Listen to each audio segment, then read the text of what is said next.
Good afternoon, everyone.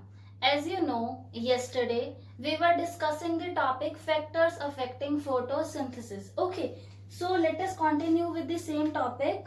As I told you, there are two types of factors that affects the rate of photosynthesis, and these are the plant factors, or I can say the intrinsic factors, internal factors. These are the factors that are basically determined by the genetic makeup of the plant. The number of the chloroplast, the amount of the chlorophyll, the size of the leaves, the shape of the leaves. Okay, so now second type of factor is external factors. Means the outside factor, the things that is plant taking from the outside environment. And in external factors, we have discussed two factors, that is light, and second one was CO2 concentration. So these two we have already discussed yesterday.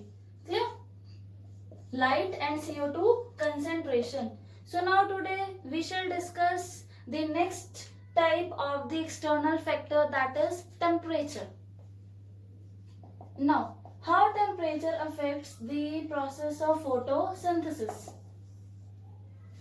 As you know, the enzymes, they used to work at the optimum temperature value, right? Similarly, in the case of plants, if I talk about the process of photosynthesis, as you know, the process of photosynthesis is divided into two steps. First is light reaction and second is dark reaction. As you know, in light reaction, basically there was synthesis of ATP, NADPH, but generally the enzymes, they are not involved in case of light reaction. Okay. But in case of dark reaction, we have discussed the Calvin cycle, right? Hatch and Slack pathway. In those pathway, you have read that the different types of enzymes are involved, like Rubisco, phosphoenol pyruvate case enzyme. Okay, so basically, as you know, in the dark reaction, enzymes are involved. So temperature basically affects the functioning of the enzymes. So basically the temperature is controlling which step of the photosynthesis, that is dark reaction. If the temperature level will be beyond a particular optimum value that is required by a particular plant, or if the temperature level is below that particular optimum temperature, then what will happen? The enzymes that are involved in the process of dark reaction, they will lose their power to catalyze the reaction. Okay, they can become denatured, they can lose their activity. So let me show this with the help of a graph.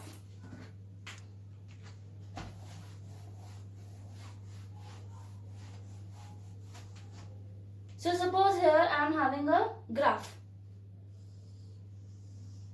Here temperature, and on the y-axis there is rate of photosynthesis. Clear? Now just see the graph carefully. What will happen? As you know, if the temperature will increase to an optimum value means the value of the temperature that is required by a particular plant. Generally it is 40 degrees Celsius, but still it varies in case of different plants. So what will happen when the temperature rises?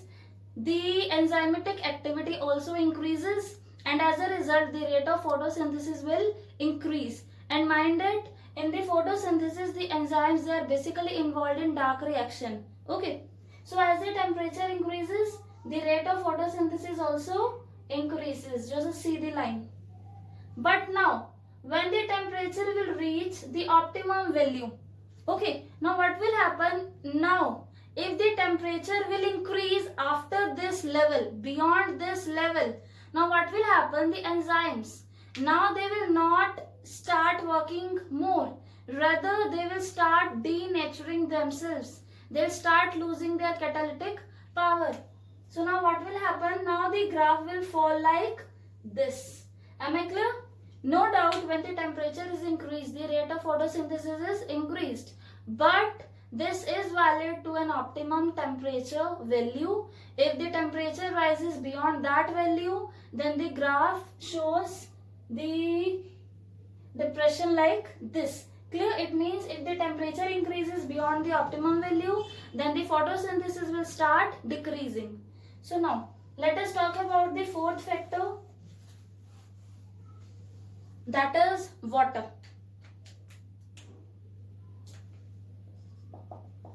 So basically, if I talk about the water, you have read in earlier classes also, water is required for the process of photosynthesis.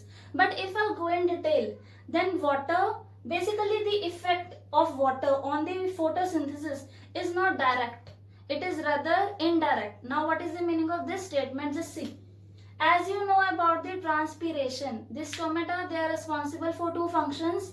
They help in the gaseous exchange, plus they also help in the transpiration. Transpiration means loss of water from the leaves in the form of water vapor. Now just suppose here I am having a plant, a tall plant. Here are the roots in the soil. Clear? These are the fibrous roots. This is the tap root. This is a tap root. Okay. So basically now what will happen? Suppose here leaves are there. So now what will happen? Stomatas are there. Now what will happen? When the weather is quite hot, due to the rays of the sun, due to the solar radiation, the stomata, it will lose water by the process of transpiration. Clear? Now what will happen? The plant. Now the plant will try to, you can say, to minimize this loss of water, as the water is also required by the plant. So now what the plant will do? Just think. In order to minimize the process of transpiration, the plant will close the stomata. As you know, stomata can be closed or they can be opened. So now, in order to minimize the process of transpiration, the plant will close the stomata. Now just think what will happen when the plant will close the stomata. Stomata was performing dual function, transpiration as well as exchange of gases. Now the stomata, it has been closed by the plant. Now just imagine what will happen. No doubt the transpiration will stop, but the second function of stomata, that is exchange of gases, it will also stop. So now what will happen in this condition when the stomata is closed? Now the plant is not able to perform the gaseous exchange. Now the gaseous exchange is not possible. Now just think, if there will be no gaseous exchange, then will the CO2 enter in the plant? No. If the CO2 will not enter in the plant, will the process of photosynthesis takes place? No. So basically water is having an indirect role on the process of photosynthesis. To minimize the loss of water by transpiration, sometimes the stomata closes. Due to this, there is a not possibility of the gaseous exchange, due to which now the CO2 cannot enter in the cell, and as a result photosynthesis will not take place. Am I clear? So basically, if there is shortage of water, then the stomata will close, so as to prevent the loss of the water. Obviously, if due to somehow there is less rainfall, there is unavailability of water due to any reason, the plant wants to conserve the water. At that particular stage, the plant will close the stomata. At that time, no doubt the plant is conserving the water, but second function of stomata, that is exchange of gases, taking the CO2 basically for photosynthesis, will also be get affected, and as a result photosynthesis will get affected. Am I clear with the water, how water is affecting the rate of photosynthesis? Now let us talk about the next factor, next extrinsic factor, that is fifth one, mineral nutrients. Basically, a few mineral nutrients are there in the plant body that plays an important role in the process of photosynthesis, like magnesium. As you know, magnesium is a part of the structure of chlorophyll.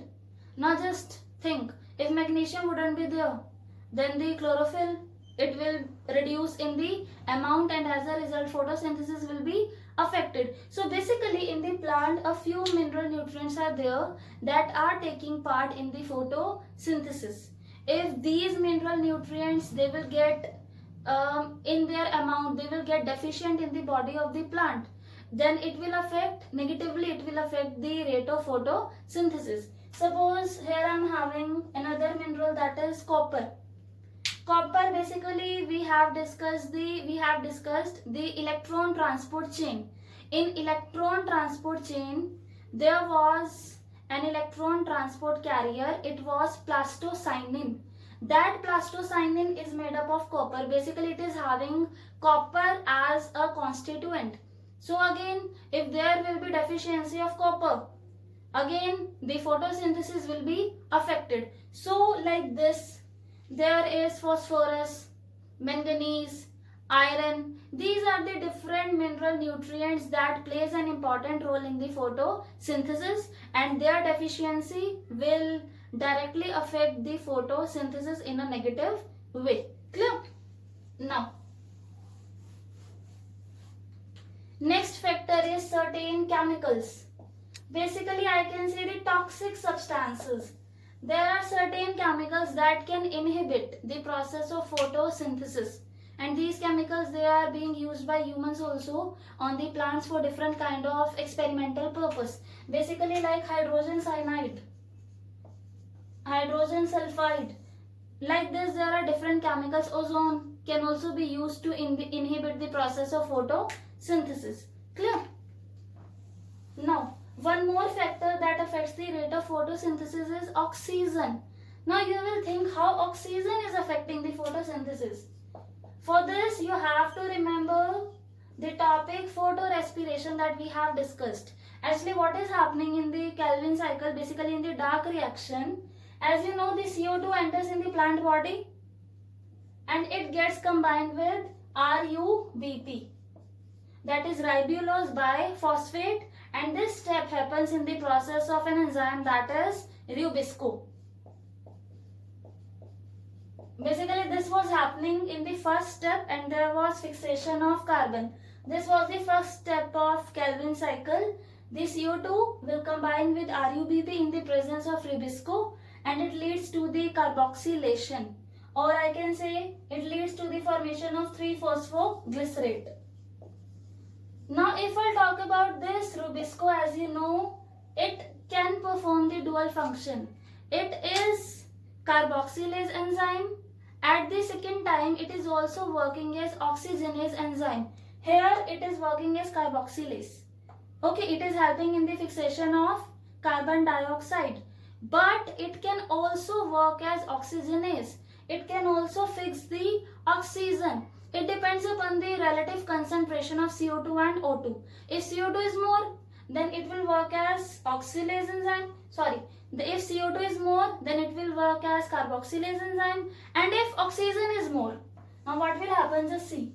If in the cell the amount of oxygen is more, now this Rubisco enzyme will act as oxygenase. So basically now what this enzyme is doing here, it is doing the fixation of this oxygen. Clear? So now how oxygen is affecting photosynthesis? Basically you have seen the first step. If the concentration of oxygen is more, then what will happen? The CO2 will not be able to combine with the RUBP. Instead of that, oxygen will combine and it results in the formation of a wasteful product that is of no use for the plant. Okay, so basically as we have discussed in the first step of Calvin cycle, if CO2 concentration is more, then CO2 will combine with the RUBP in presence of Rubisco and it leads to the pathway of Calvin cycle, and at the last there is release of glucose that is required by the plant. But if oxygen is more, then what will happen? The CO2 will not be able to combine with the Rubisco. The CO2 will not be able to combine with the RUBP, as the Rubisco will start working in a different way. It will start combining the RUBP with oxygen. and this results in a wasteful process. This process doesn't yield any kind of sugar, any kind of ATP, rather it is using ATP. So basically, am I clear how oxygen is affecting? Increase in the concentration of O2. It will decrease the rate of photosynthesis, as now instead of CO2, O2 will start binding here. Clear? So basically these are the different factors that affect the rate of photosynthesis. Okay, now let us start chapter number 14, that is respiration in plants. Now first of all you should know what is the meaning of respiration. This you have done in class 10th also. Respiration is a process in which the glucose that we take, it gets oxidized, which results in the liberation of energy. Am I clear? Now, what is the difference between breathing and respiration? So basically in breathing, we are just exchanging the gases. If I talk about human body, there is intake of oxygen and we are expelling out the CO2. That is just breathing. It is a kind of physical process, just exchange of gases. There is no liberation of energy. Okay, but what is happening in case of respiration? The food that we are taking, it is getting oxidized, which results in the liberation of energy. So respiration is a biochemical process, whether breathing is a physical process. In fact, I can say breathing is a smaller part of respiration. Clear? Now, why do we eat food? This also you know, and you will say that we eat food to obtain energy. Now suppose here I am having a food product. Suppose I am having carbohydrate.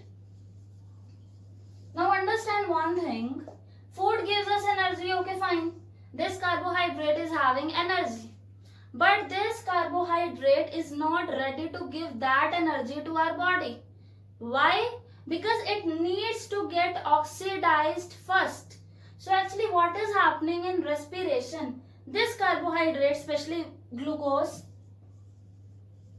it will get combined with the oxygen. Only then it will give energy. It results in the breakdown of the glucose and it results in the formation of CO2, water and energy. So basically I can say respiration is a process through which the energy is obtained from the food. Food is having energy, but in order to obtain that energy from the food, there is requirement of a process called respiration. Clear? Now, if I talk about the types of respiration, this we are doing only that thing that we have done, that you have done in class 10th. Okay, our topic will start after this. If I talk about the types of respiration, then you know it is aerobic and anaerobic. Aerobic respiration is the respiration that takes place in the presence of oxygen. The example is right here in front of you. Clear?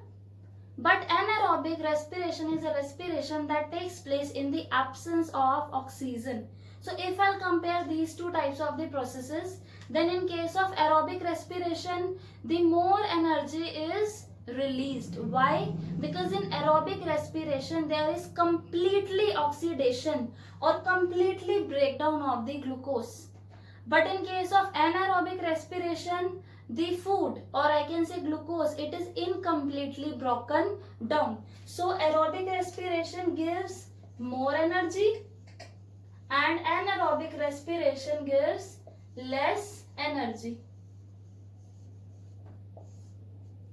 Now aerobic respiration takes place both in the cytoplasm as well as in the mitochondria. Means the initial steps will take place in the cytoplasm and the rest steps, they will take place in the mitochondria. So aerobic respiration takes place in cytoplasm as well as in the mitochondria, in both. But if I talk about the anaerobic respiration, then it takes place only and only in the cytoplasm. Okay, So if I'll talk about the respiration, then respiration is not a single step process. It is a multi-step process. Now here comes the question, why? As I told you, basically respiration is being done by the plants, by the animals in order to get energy from the food. Now, the liberated energy can be lost in the form of heat. So basically what is happening by being a multi-step process, the energy that is liberated in each step, the length of the each step is enhanced, and the energy liberated in that particular enhanced step, it is directly converted into ATP.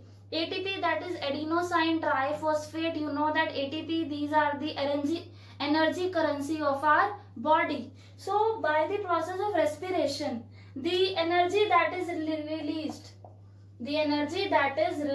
by the process of respiration, it directly at that particular time only gets stored in the bonds of the ATP.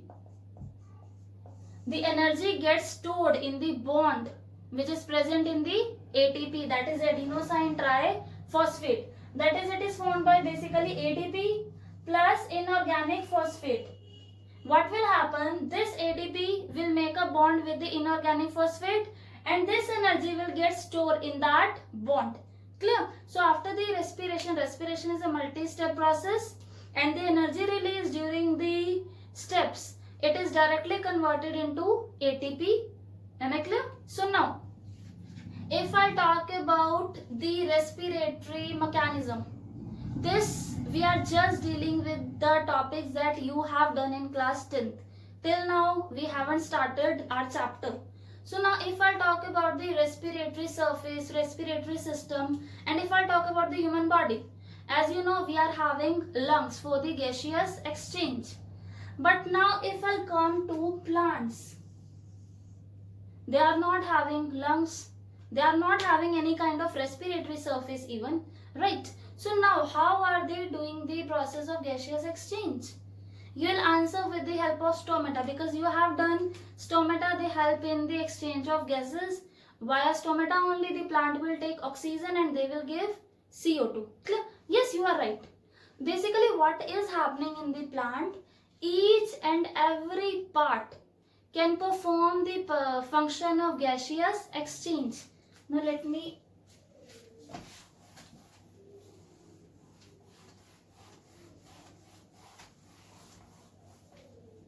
actually what is happening in case of plant, each and every part of the plant can perform the function of gaseous exchange. Like if I talk about my body, we can just have the gaseous exchange through our lungs. The oxygen is being taken by our nostrils, it follows the nasal passage, it will go in the lungs. Can your hands exchange the gases? No. Can our skin, can the rest part of my body? The answer would be no. But in case of plants, each and every part is capable of doing this function. Suppose here I am having the stem, roots are there, and here I am having the leaves and everything. Okay. So by the leaves, you will say yes, stomata are there. These are the tiny openings that are present on the surface of the leaves, and they help in the exchange of gases. So right, in the leaves, if I talk about the stomata are present, and these stomata, they help in the exchange of gases. Now, if I talk about the stem, stem can also function as the stem can also help in the exchange of gases. Now here comes the question, how? If you see the stem, outside you will see a brownish colored structure that is quite hard, thick. That is the bark. Let me enhance this. Suppose here I am having the stem of a plant. The outside you will see it is bark. That is the brown colored structure that you see, which is quite hard and is made up of the dead cells. But inside the bark, there is present a single layer of living cells. The bark is made up of dead cells, no doubt. It is brownish, black brownish in color. But inside that bark, there is present a single layer of living cells. Clear? Like this. Here also.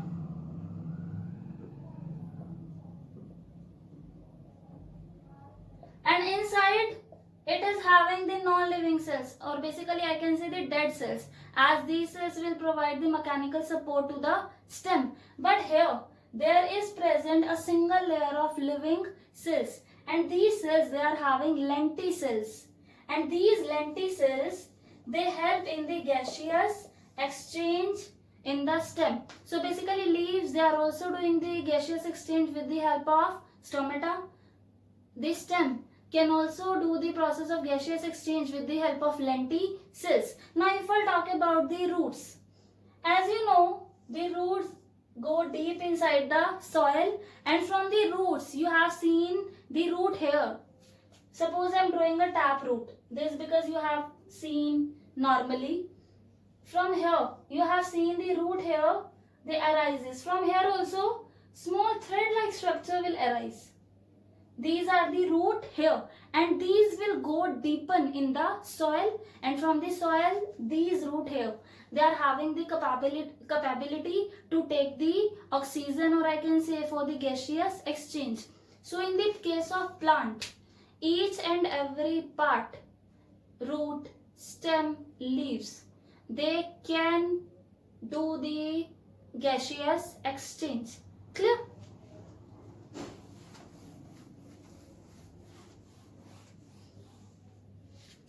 Thank you.